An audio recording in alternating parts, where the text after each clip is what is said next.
Premier, there's been a bunch of questions, I guess, over the last day or two regarding the province's lobbyist registry and how things work right now.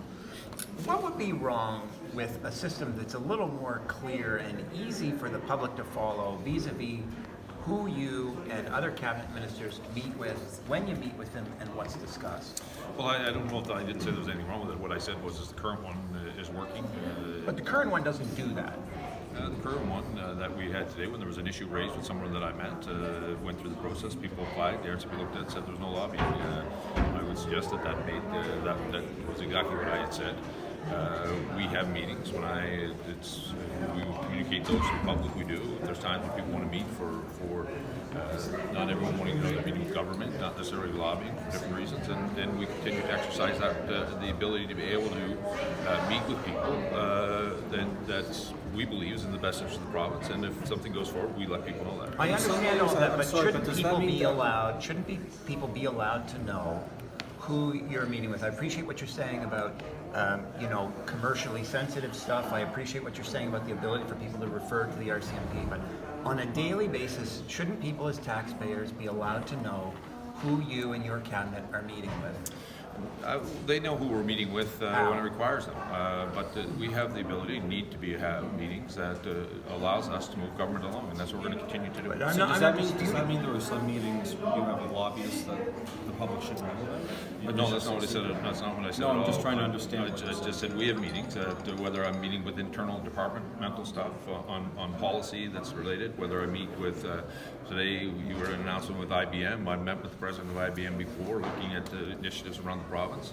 Those are the kinds of things that, unless something's going to go forward,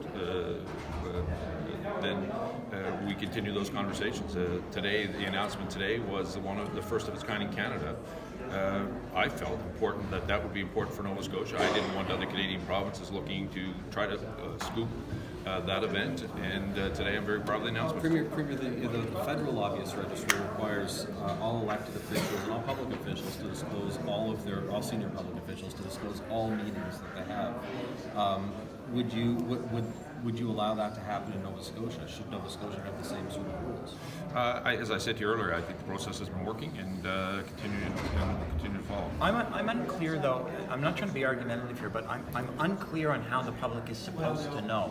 The website right now gives no insight as to when and how and whom people are meeting with. So basically, we're at the mercy of you and your colleagues choosing to voluntarily disclose when you meet with somebody, and that doesn't seem like the most informative system.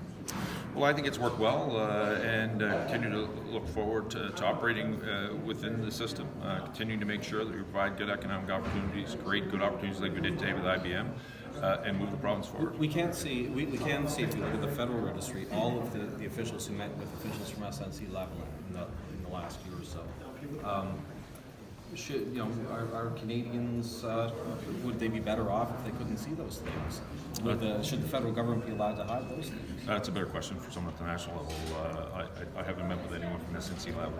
But if it's good enough for the Prime Minister and federal MPs, why not for this government? I think if you go forward, you continue to look at the opportunities that we've had, continue to grow the economy. As I said to you a few minutes ago, today we made a wonderful announcement that some of you were at around with IBM. I wanted to make sure that we continue to do that. It's the first of its kind in Canada when it comes to providing educational opportunities. I didn't want other Canadian provinces to try to scoop us. It was very quiet. The principal knew, very few knew.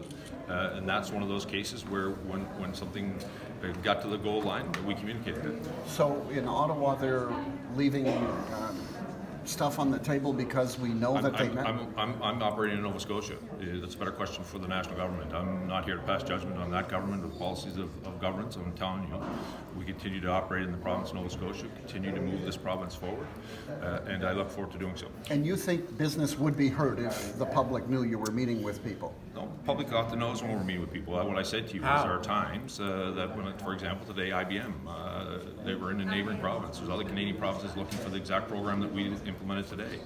We were able to make sure that we were very close to getting that announcement that we did today, and I wanted to make sure that other provinces didn't scoop us. That was an important piece for us. Do you think other provinces didn't know they were talking to you? No, they didn't. It's the first of its kind. It's the only time it's happened in Canada. We continue to work with IBM on this file. It's a wonderful announcement around giving educational opportunity. I thought it was important to make sure that it happened here. Premier, today at the Healthcare Committee, it was suggested by the Paramedics Union that, at least in the short term, this issue with offloads would be helped if we had more ambulances and paramedics here in the province. Is the government considering hiring more paramedics and buying more ambulances to try to decrease pressure on the system? Well, the minister is working with the EHS, implementing change now that the directive was out. I think Jeff Fraser, I believe his name was today, said you'll start seeing marked differences in 3 months. They talked about this issue being around for over a decade now. So we think we're moving in the right direction. Some of that may include new rigs. I'm not 100% sure. That's something that the department